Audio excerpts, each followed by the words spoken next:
Hi everyone, this is Elena's Oral Language Strategy Action Plan video. Elena is an 8-year-old second grade student. This is her second year since she and her family moved over to the US. This is also her second year of formal education. At home, she primarily uses her native language, which is Lithuanian. I think that's how you say that. After reading the transcript, I found that one of Elena's strengths is that she understands the gist of the conversation. She understands that she and her teacher are conversing about her upcoming birthday. For most part, she understands what the teacher is asking her. For example, if we go back to the transcript when she gets asked, "What will you do after you eat all of that good food?" She says, "I sit on a special chair, all pretty with colors and flowers. Cousin, lift her up in the air." So she understands what she's being asked. Also, she's very detailed in her responses. For example, we go back here on a transcript again. When she gets asked, "What do you plan to do to celebrate this special day?" And she answers, "Family happy, hang big circles of flowers on door, wear pretty long clothes, pretty color, wear overdress." So she's very detailed in her responses. Also, for this being her second year in the US, she speaks pretty good English. For her weaknesses, I put that she uses incomplete sentences.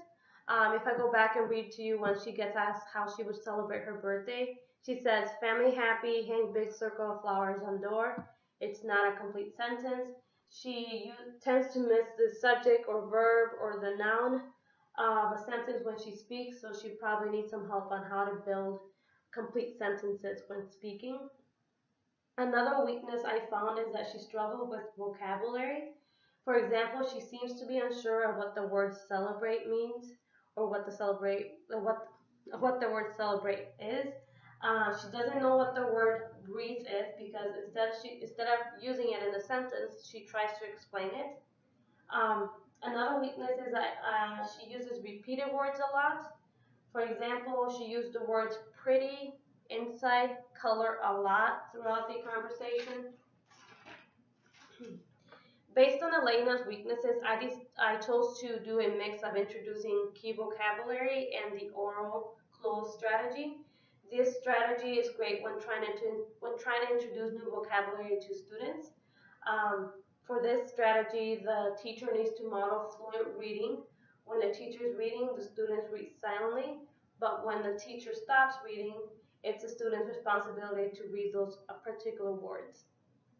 I chose the oral close strategy because I want to introduce to Elena new vocabulary. The vocabulary that Elena is going to be learning are the words celebrate, breathe, decorate/decorated, colorful, and party. I chose these words because I think that they caused an issue when she was conversing with her teacher. I also chose these words, like I said, based on the transcript. For example, she wasn't sure of what the word celebrate meant or what the word breathe was. So I'm going to try to give a meaning to these words to her and try to have her use them in sentences so she understands what they are. And then, so before I introduce the strategy to her, she will have a chance to get introduced to the meaning of these words, use them in sentences, practice them as much as she can. And once she's ready for that, I'm going to go ahead and introduce her to the activity that I'm going to show you guys.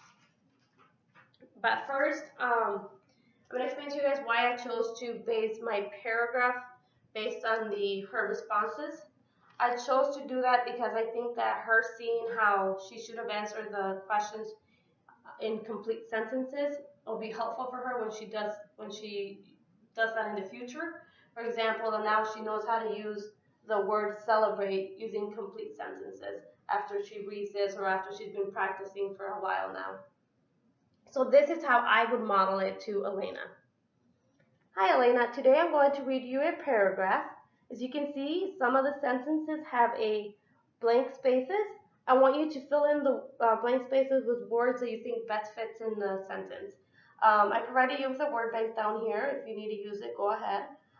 These words should be familiar because these are the words you've been practicing, remember?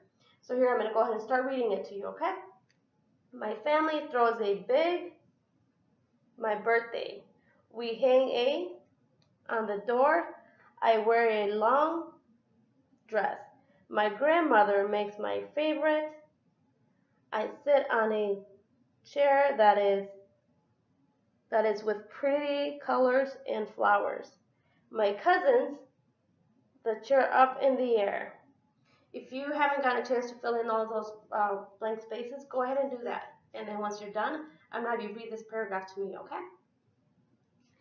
So I think that strategy will help her out a lot because her being introduced to the meaning of those words that she seemed to have an issue with at the beginning, it'll be helpful when she's conversing with other people. Like for example, when if she had to do the conversation again with a teacher, I think it'll help her out. I think her seeing how she should have answered the questions using complete sentences, it'll help her out too when she does that in the future. So I think this is the best strategy for her.